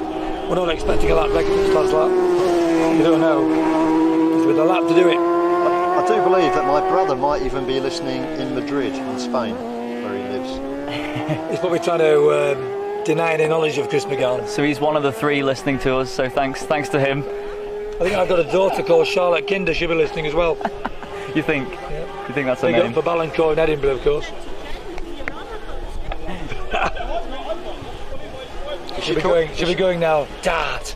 Is she called Kinder because you found her in an egg? She married a Kinder. We got her. It's going to be tough for the marshals as well up on the mountain. Oh. Imagine being up at Brandywell or up Windy Corner. Money tonight, not just me. Is that true? Mother is marshalling. Is that true? Manfully, if that's the right word for Lady Marshal. We won't say exactly where she is, but she's up on the mountain. Right, Darrell Tweed, also a personal best in 4th place. He's 20 seconds down on Brad Vickers, 52 seconds behind the leading. But that's going to be unless anything goes wrong. We've got Parsons at Bungalow now. Let's look a bit further down the leaderboard to see for lower order riders running well. Sam Mosley up to 21st, number 86. How's Roger Wibley getting on? 35th at the grandstand. Ben Shuttleworth, he's in 38. 14-second lead for Harrison now at the Bungalow. 14 seconds. He's 2 seconds past, 2.2 seconds past the Parsons, so he's got it in the bag. Let's bring it down. Have you got enough fuel in? Have you got enough fuel? Was all the preparation done properly? Will it last the race? Well, it'll be interesting to see. I don't think he'll be setting the lap record on this lap. It'll be a quick lap, but he's 130.12 averaging at the moment. He's going to lap in about 18.35 to 18.40. Mystic Nick back again. I'm going to miss out my prediction between 18.35 and 18.40. 121, 122 miles an hour, just. Dan Ingham to the Bungalow, Stephen Potter to the Bungalow, both doing personal best. I've got the Sulby speed trap times here. Andrew McAllister, number 56, who actually came into the pits at the end of lap 1. He's 169.9 miles an hour. Then it's Nathan Harrison, Arnie Shelton, Sean Evans. They're all in the 168. Well, Dan Ingham's got a 750. Where's he? Dan Ingham, he's 164. 164. Stephen Parsons, like he told me in practice this week, he doesn't feel like his bike's the fastest, and he's not in the top 10, 162 mile an hour on his 3rd lap. Damien Horan's also on a 750, but only 160 mile an hour for him. There's a lot of him to pull along though. I'd have to say that. He won't mind saying that. Interestingly, the sector to bungalow, Dan Ingham has been the fastest, apart from Nathan Harrison. 2 seconds on Nathan Harrison, but Dan Ingham is second fastest. To get there, but Vickers is through. Safe third place, 19 seconds behind Parsons. 21 seconds behind Donald Tweed. We've got a retirement for number 38 here at the end of lap 3. We'll just try and get the number for you there. First rider, Cronknamona, Stephen Parsons. Yep, Parsons there. 2 minutes 32 seconds. We think it's Nathan Harrison's, but this is where we're going to find out now with fuel. It's not like the start of the race. The first 2 laps are fairly easy because, say easy. There we are. A personal best for Nathan Harrison down there. Taking another 3 seconds. That takes his lead to 17 seconds. Well, that's the fastest sector of the race. 2:29 to Cronknamona. Yeah, taking 3 seconds, 3.2 seconds. He's not rolling off. He is not rolling off. So we're going to watch in the final lap time. What did I say? 18:35 to 18:40. Lap record 18:26, by the way. Stephen Parsons, 17 seconds the deficit over Nathan Harrison. So Nathan Harrison just needs to bring it home now. He's done all the hard work. Dan Ingham's through there, another personal best for him, but dropped 2 seconds. Here we are. Stephen Parsons across the line. 120.85 on that lap. 18:43, so I'm probably right about 18:35 for... Here we go. Yeah, it might be just under 18:35. Oh, I just can't wait for the smug look on your face, Nick. No, it won't be smug at all. We await Nathan Harrison. This should be him coming across the line. There he is, Nathan Harrison, senior Manx Grand Prix winner. 122.09. 18:32. Not far out, but that's how far away from the lap record was 6 seconds. it? It's the 6 seconds. Fastest lap of the week. Held by another Manx fella. So 2 fastest riders in the Manx Grand Prix. Mikey Evans, yeah. Mikey Evans and Nathan Harrison. I had it written down somewhere, the fastest lap. We'll head down this way to get Stephen Parsons in. First on the road, second in the race. Dad Dean. Here is Stephen Parsons, number 2. Here's Nathan.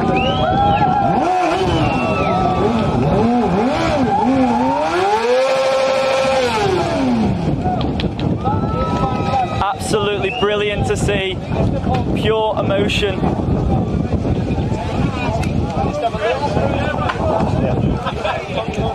Stephen Parsons, he looks absolutely shattered. He tried his best, but second today. He led the race for quite a long time, almost half the race, but Nathan Harrison has put in an absolute blinder on the last lap. 1:22, 18 minutes 32 seconds. Fantastic for Nathan. He's done the double, junior, senior, following the footsteps of Dan Neen doing the treble. Sorry, doing the double. We've got Mikey Evans doing the double. Nathan Harrison lid off. We'll let the photographers get some photos in.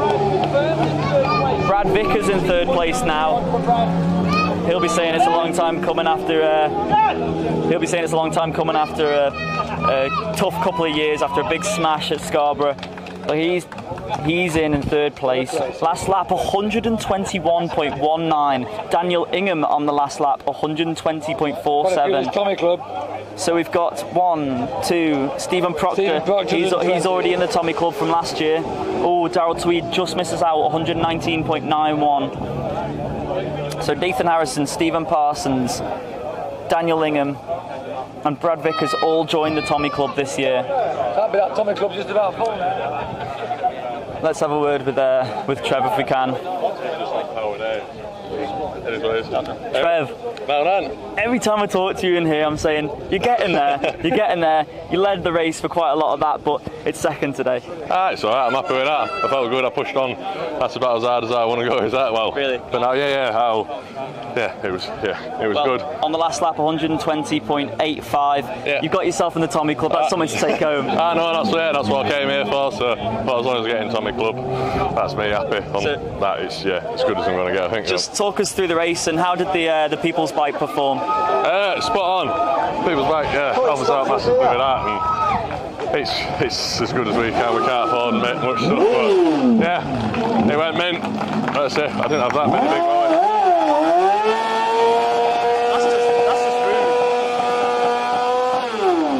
So, obviously, after the event, you'll go home, and any particular plans for next year? Build a more powerful engine. More powerful engine, but will we see you back here? I'm not sure, to be fair. I want to do TT, to be fair. I do like my big bikes, I always used to ride them, and I used to do mint on big bikes. So. You've got some unfinished work to do. I know. You can see what I'm trying to do. Just come back. Just come back. How many years? I don't know. Let's say. Anyway, congratulations, mate. Yeah. Another podium. Well done. Cheers. Thank you very much. Well done, Bob. Oh, cheers, mate. Thank you.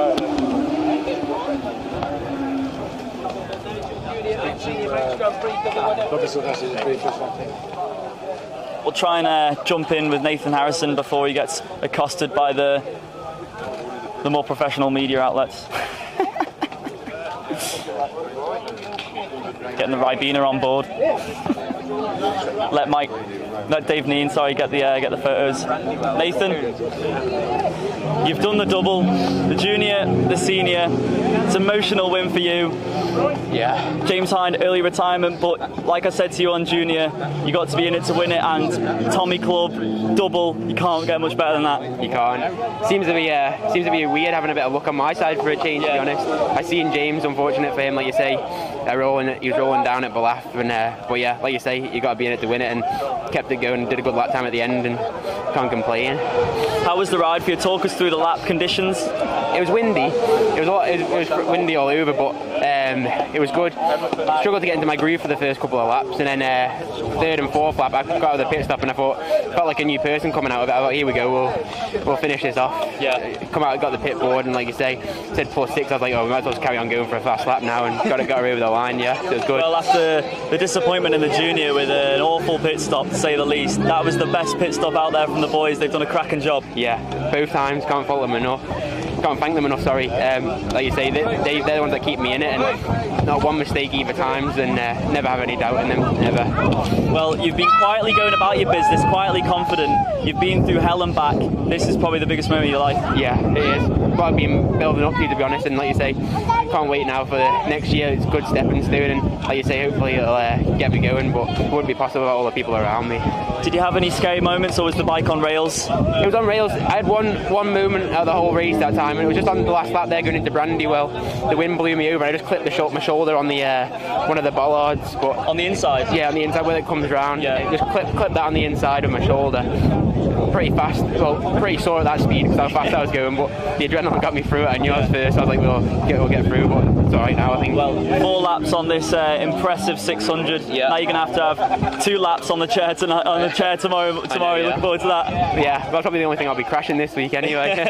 Anyway, congratulations, you've done the double. Well done, Nathan Harrison. Thank you very much. Thank you. Just whilst we're waiting to speak to the 3rd place finisher, our fellow young Brad Vickers, might speak to Bobby Sylvester. He knows what it's like to run around the Isle of Man, and you've been through a lot of pain. It must be great to see your man. Oh, fantastic, absolutely fantastic. The kid's doing good.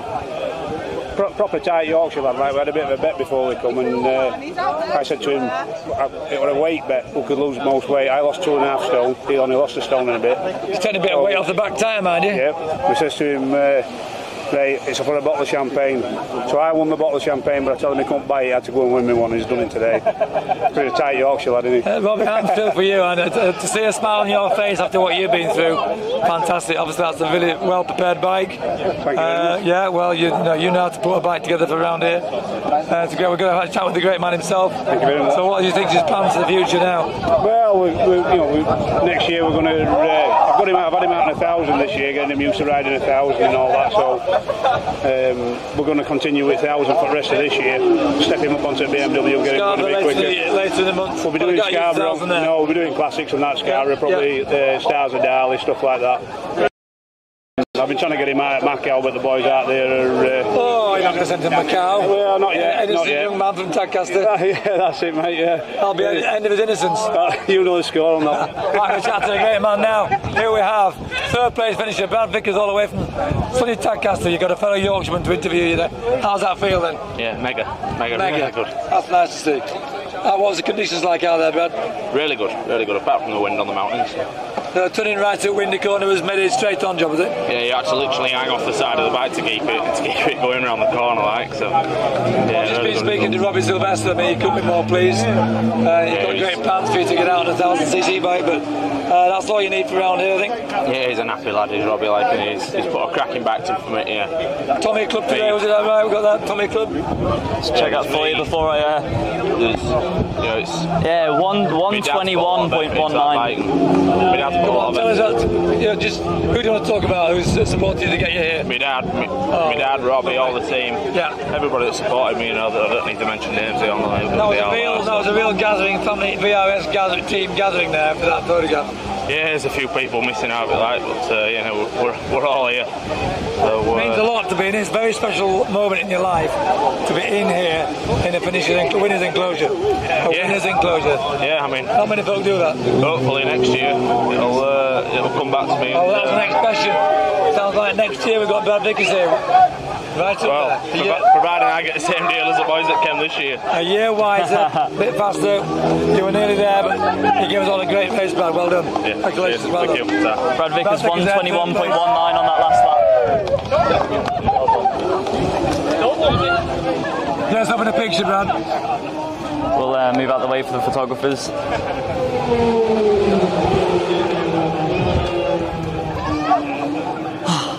Well, time to get your breath back, Nick Jeffries. Well, it's a fantastic race, it really was. I mean, they've coped with the tough conditions really well. Every race. We talked with Chris about the wind up there. Brad mentioned it there. So you're hanging off the bike to get it around Windy Corner. I wouldn't surprise you, would it, Chris? No, just exactly what we said, isn't it? Sometimes they're absolutely atrocious. You just think you're going to go straight on. It's unreal. You can't explain it. You're right there about 130 miles an hour. You think the bike's just going to go straight on? Boy, every race in this Manx Grand Prix has had something of it, hasn't it? Every race had something, and lead changes and tight finishes and best split times and personal Stephen best. Parsons was leading that early on, wasn't he? He was. Yeah. Well, I thought he was away with it on the first lap, but yeah, I mean, what's really good is that both these family teams in, particularly first and third, and both the lads have come back from quite serious injuries. Yeah, exactly. Yeah. And sounds like Brad Vickers wants to come back next year. Stephen Parsons didn't sound too sure he wants to do it. That's David Murphy there. That was some rest. See, look, even when you're finishing a bit further down the field, the elation just to finish around this place. Last man round as a winner. Yeah, you got it. Well put. Yeah. Well put. Yeah. So, shall we read you through the leaderboard as we have it of the Senior Manx Grand Prix? Of course, Nathan Harrison won the race by 17.8 seconds, with Brad Vickers third, 19 back on Parsons. Tweed was fourth, then it was Danningham, Stephen Proctor, Andrew Fisher, Arnie Shelton in 8th place, great run for him, Mark Colvin, Manx fell at 9th, Dave McConaughey 10th, then we had Damien Horan, Chris Cook, Francesco Coringa, Chris Sabora, Grant Gaskell, Ben Ray, Gaz Evans, Bradley Hughes, Sam Mosley, the newcomer, and Teddy Bresson ran out of top 20. We have Dave Butler in 21st, he must have had a poor run at the end. Yeah. Sean Evans, David Murphy, Stephen Horn, and Jim Barnett. We also had Alan Brooks, Lewis O'Regan and James Reveley. They are the riders we've had across. Let's see if we've got any more riders down the bottom coming into the Tommy Club. Stephen Proctor's already in there. Danningham's going to be a Tommy member. Brad Vickers. Missed it by he did. Half a second. Brad Vickers, Stephen Parsons and Nathan Harrison.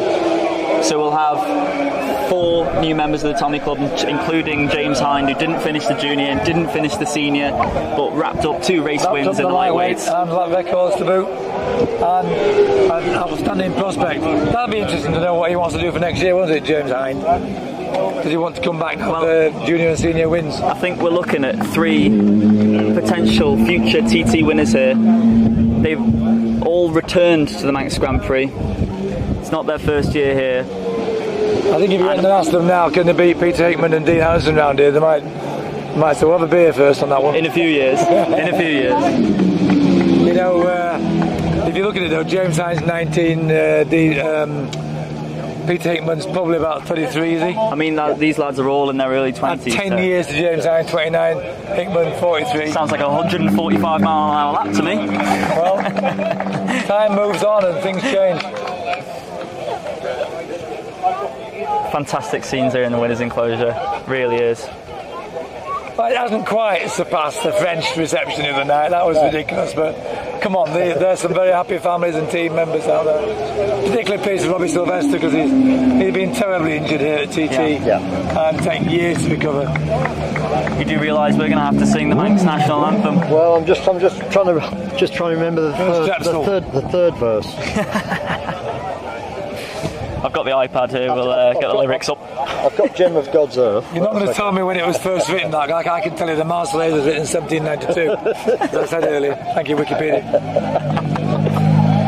Other search platforms obviously available. Was it written by an Englishman? No, it was a guy to celebrate the beginning of war, France versus Austria, 1792. Why have the Austrians always been involved in wars? Right, we'll leave that to radio. We'll leave that to Radio 4. Let's make our way over to the podium.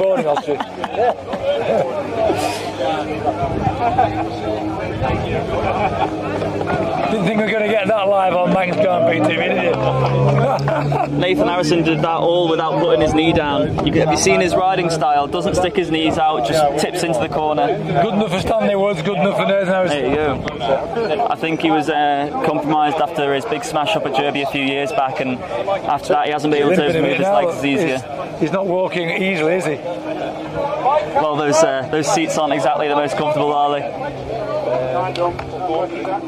There is Roger Wibbley, perfect there. Well, we might wander up and say hello to him, but that was good timing, wasn't it? Yeah, that was Roger Wibbley finishing his mountain course career in style. Probably have a tear in his eye, Nick Jeffries. Well, it was a very emotional Gordon Daniels when he came to start that race, I can tell you.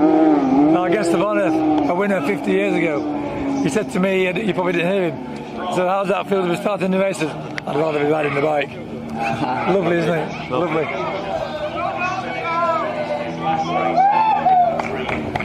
That was a failed attempt at singing, if there was one. That was Benjamin Plant. Yep. We've got we've got our Greek rider, Andreas pushing. Can't quite work out who he's helping up the return lane there, but well, you're all friends, you might be rivals, but they all have a common bond. The race on a TT course. 70, Alan Johnston finished the race, number 70. He was smiling.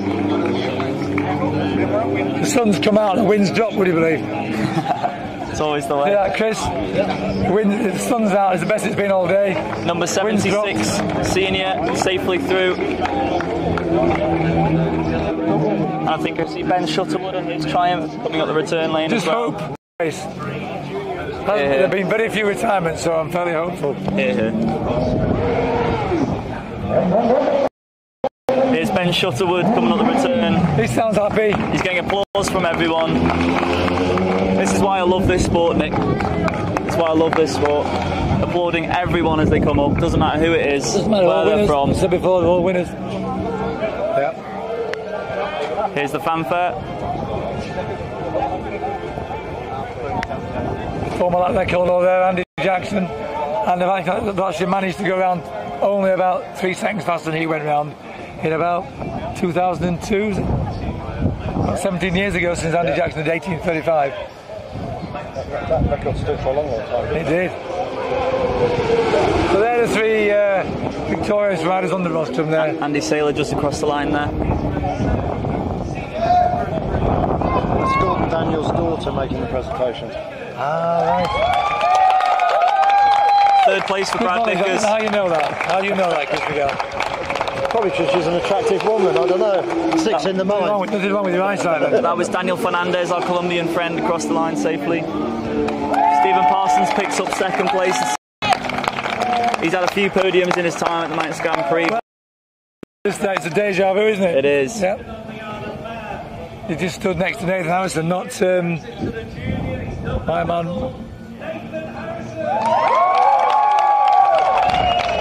Nathan Harrison does the double. We've got two young pretenders on our hands. Absolutely. What age is Nathan? He's in the year below me, I think, so I think he's only 20 or he's 21.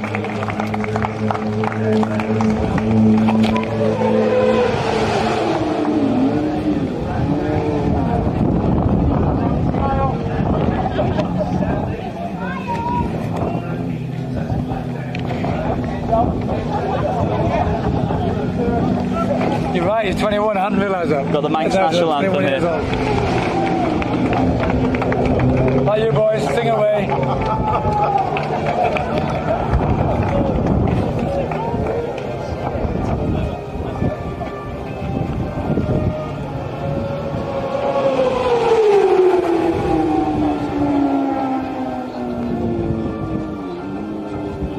Wonderful. Yeah.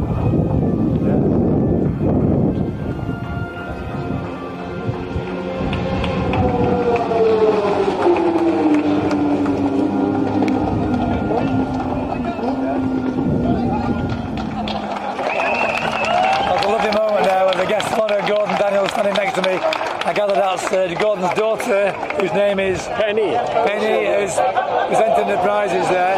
Oh dear! Oh dear! Oh.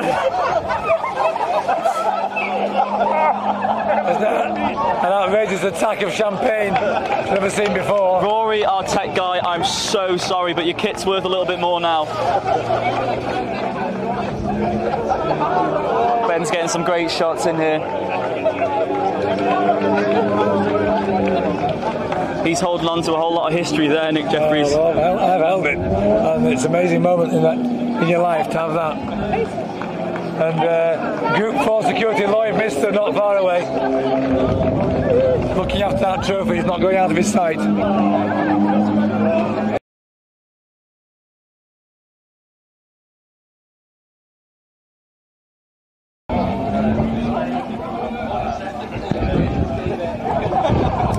This trophy, our cameraman today is Ben Cookall. For your information, this trophy, A.B. Cookall. So there's a bit of history. So we got motorbike fanatics everywhere here. Absolutely. TT winners, Manx Grand Prix winners. The whole event is steeped in history. Me, Manx Grand Prix fan.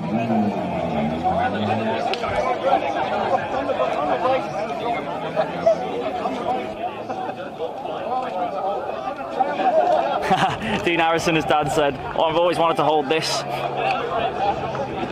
There's a name we hear quite a lot of TT, isn't it? Dean Harrison.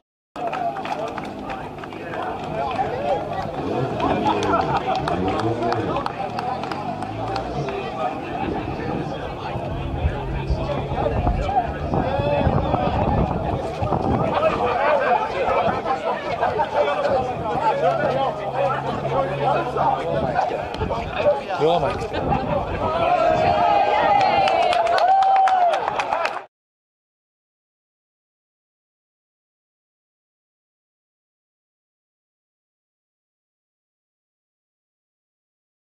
Nathan's nephew there, two nephews.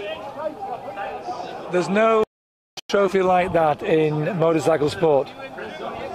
Senior TT trophy is magnificent, but it's not as magnificent as that one.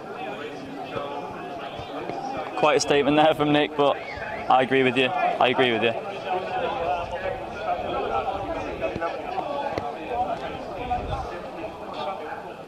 Of course, Sam could list all of those that have won that since 1923. Where's Sam gone? Sam? I particularly remember Jeff Duke as being a winner. I wasn't there watching it, but he was the EMI. He was winner of the Clubman's TT in '49 with my father, Alan Jeffries, second. And he went on to win the Senior Manx Grand Prix just 3 months later.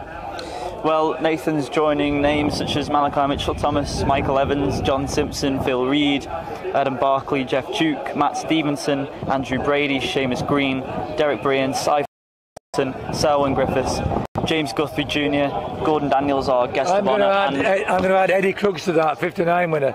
Joe Dumphy, 62 senior winner. Clive Watts, 79. Jeff Johnson, 1980. I'm just trying to think if Rob McElnay won it in 81. Chris McGowan, can you add to that list? No. Gordon Farmer. Gordon Farmer, 82 the year before I won it. Dave Pither, 84. Yeah. I mean, Alan for Benelli. years to come. Tom Knight. Mike Casey. Gary Carr. Thank you. Mark Parrott. Both Carswell and Parrott on Des Collins' bikes, and Des was a great supporter of the Manx Grand Prix. Fantastic, great character. Yep. Sadly missed. Without a doubt, yeah. Well, let's round up what has been a fantastic, not just week of racing, but fortnight of practicing racing. It's been disrupted with weather, but Nick, Chris, it's been an absolute pleasure doing with you guys as ever. We've worn the equipment out. We're down to one microphone now, so we've done our best. Chris, come here next to us now. We'll all sum it all up. I just think we're about to close proceedings down now, are we? Seeing as how we're probably on our last battery. You're certainly on your last battery. Really enjoy being part of this amazing, not so much experiment, we're leading the field in this live streaming in the Isle of Man. And I hope both of you out there have enjoyed it. We've enjoyed bringing it to you. The response has been magnificent. The crowds around the course, I think, have been fantastic. The support for the Manx, it gets better each year. We're seeing some exciting racing, some young new talent. I think it ranges age from 19 to Chris's age and beyond off the Geiger counter. We've even had Sam Bowers says, I'm determined to come and do this so that I know what it feels like to race on a TT course. I don't know what my mother had to say about that, but I'll placate it tonight in some way. It's legal. You could always leave home and get a real job and work for yourself. And you have to iron your own underpants and everything. I'm not joining your tiling company, Chris. I've told you already. Well, I could do. Ben obviously needs to work with me because he needs to pick. He's struggling holding that camera up, and I said to him, lifting those boxes of tiles and running up and downstairs. That'll get him fit. Ben's already told me he's going to join the Scouts next year. You have to get on your knees too often to be able to put a floor in, man. I mean, you're not that religious, are you? Anyway, well, we're going to round as the man himself walks past us. Him and James Hine, the men of the meeting, I think it's safe to say. Closes shot with a last look at the winner and the senior Manx Grand Prix trophy. Obviously, we say goodbye to you. We wish all those who were unfortunate enough to have an incident this week to we wish them all the best, and obviously our thoughts are with the Chris Swallow family. Very much so. Our thoughts are with them. Fantastic rider, and he will be greatly missed. Thank you so much to all our cameramen and people behind the scenes. We got Rory behind all this project, Ned Bowers. I mean, this would never be happening without them, so thank you to them. We got Kellyanne, Luke, we got John Powell as well. You can't believe how much work goes into this, setting this up behind the scenes. I think Rory's had about an hour's sleep over the fortnight, so all that effort for us Sam, Chris and myself to make a mess of it. Well, it just proves how much goes into like what people would do for the sport that we love, and just to see people getting rewarded with big trophies like this is just it's half of it. So we'll leave you with those wonderful pictures of Nathan Harrison, and I think we ought to mention the marshals again. Of course, the marshals. The riders think it's windy. Yeah. Some of those guys have been stuck up there since mid-morning today, and we were feeling the cold and the wind down here. So I've got friends, the Bungalow Bill and Vicky at the bungalow, and could just mention it's Bill's last. He's a deputy sector marshal, but he's retiring after this event. Right. So I'd like to thank him for all the work he's done. Nice thing to say, Chris. Well done. Must not forget the marshals and the support crew within the grandstand, all the back behind the scenes and the scoreboards, the Boy Scouts they've tasted champagne for the first time this week, no doubt. Amazing. not willingly, but everyone. I mean, I was going to say the Thompson has done a fantastic job with all the delays had to cope with, and the weather last week. I wasn't here, but it was atrocious. It's just full of thanks for many people. Well, save the date for next year's Manx Grand Prix. It's a week later, but we'll be coming back, I'm sure, with more live stream action. Thank you so much for joining us. Thanks for leaving some lovely comments. Constructive criticism as well. Thank you so much. You're not going out as you came in with a few stutters there. No, misfiring. I must have my pit lane limiter still on. Would you like to just say a few more words about your girlfriend Veronica? That was to Nick. No, that's me, actually, yes, thank you. Well, Veronica, where are you out there? We think the world of you. You and the other ladies, Shelley Pike and Sarah Boyes. Fantastic Bring performances an extra today. dimension to the racing, that you show the girls out there that you can do it. In fact, you're showing the boys out there you can do it. Yeah, fantastic. So bring it on and come again. Thank you very much for tuning in. While you're talking about the ladies, I think we ought to just mention it's 10 years since Caroline Sales won, and she is the only woman to have won. Very true, very true. We could go on, we really could go on. We'll probably be here to the prize presentation on Friday. If you're on Ireland, please join us for that. It's a great event, it's a great night. The Guinness is flowing, the Oracles is everywhere. But thank you very much for joining us, and we'll see you again next year. Thanks to John.